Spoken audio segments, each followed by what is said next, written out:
ایسا نہ ہو کہ 10 منٹ بعد میں آئیں اور 10 منٹ پہلے چلے جائیں. ایسا بھی ہوتا ہے کہ 5 منٹ 10 منٹ ایسا کبھی کبھی ہو جائے تو الگ بات ہے، لیکن اس کو معمول بنا لینا. اور ابھی 11 نہیں بجے ہیں، ابھی 10:50 ہوا ہے اور اساتذہ کی رخصت شروع ہو جاتی ہے، یہ دیکھنے میں ملتا ہے. اس لیے میں اساتذہ سے یہ درخواست کرتا ہوں کہ وقت کی پابندی کیجیے، وقت پر آئیے، وقت پر جائیے، اور تعلیم و تدریس اور تربیت کی جو ذمہ داری آپ کے کاندھوں پر ڈالی گئی ہے اس کو پوری تندہی کے ساتھ انجام دیجیے، اخلاص کے ساتھ انجام دیجیے. اور ایک ضروری بات یہ بھی ہے کہ بچے جب کھیل کود میں زیادہ دلچسپی لیتے ہیں تو تعلیم متاثر ہوتی ہے. کھیل کا ماحول نہیں بننا چاہیے کہ بچوں کے ذہن میں ہر وقت کھیل کھیل کھیل سوار ہو. دوپہر میں کھیلنا اس سے بچوں کو منع کیا جائے، کھانا کھانے کے بعد نہیں کھیل سکتے. کھیلنے کا وقت صرف عصر کے بعد سے لے کر مغرب تک ہے، اس کے علاوہ کھیلنے کی اجازت نہیں ہے، نہ یہاں مدرسے کے کسی صحن میں اور نہ باہر جا کر صحن میں. باہر جا کر کھیلنے کی اجازت تو کبھی بھی نہیں ہے، نہ عصر کے بعد سے لے کر مغرب تک، نہ اس کے بعد. یاد رکھیے جمعرات کا جو دوسرا وقت ہے وہ آپ کو کھیل کود کے لیے نہیں دیا جاتا، وہ آپ کو انجمن کے پروگرام میں شرکت کی تیاری کے لیے دیا جاتا ہے. اس لیے ظہر کے بعد کا وقت انجمن کے پروگرام میں شرکت کی تیاری میں آپ لگائیے.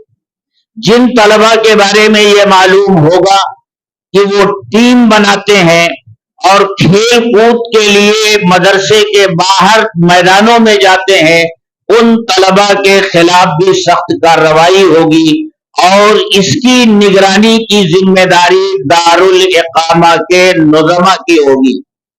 طلبہ کھیلنے باہر جاتے ہیں یا نہیں جاتے ہیں تو کون جاتے ہیں، اس کی نگرانی انہیں کرنی ہوگی.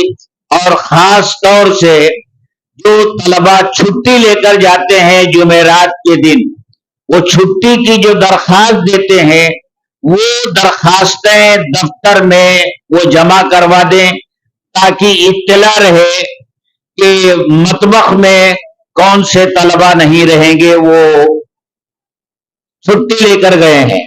اور یہ درخواستیں لینے کے لیے ایک وقت مقرر کر دیں اور جگہ مقرر کر دیں کہ ہم یہاں بیٹھیں گے اور یہاں آ کر کے آپ درخواستیں دیجئے. میرا خیال یہ ہے کہ جیسے چھٹی ہوتی ہے 11 بجے جمعرات کو، 11 بجے سے لے کر 1 گھنٹہ 2 گھنٹہ وہ بیٹھیں صرف اس کام کے لیے کہ جو طلبہ چھٹی لے کر جانا چاہتے ہیں وہ اپنی درخواستیں ان کو دے سکیں. جگہ مقرر کر دیں کہ ہم یہاں بیٹھیں گے اور یہاں لا کر درخواستیں دو. تو اس موقع سے فائدہ اٹھا کر کے میرے ذہن میں یہ چند باتیں تھیں، میں نے گزارش کی. اللہ تعالی ہم سب کو ان باتوں پر عمل کرنے کی توفیق عطا فرمائے. وآخر دعوانا الحمدللہ رب العالمین.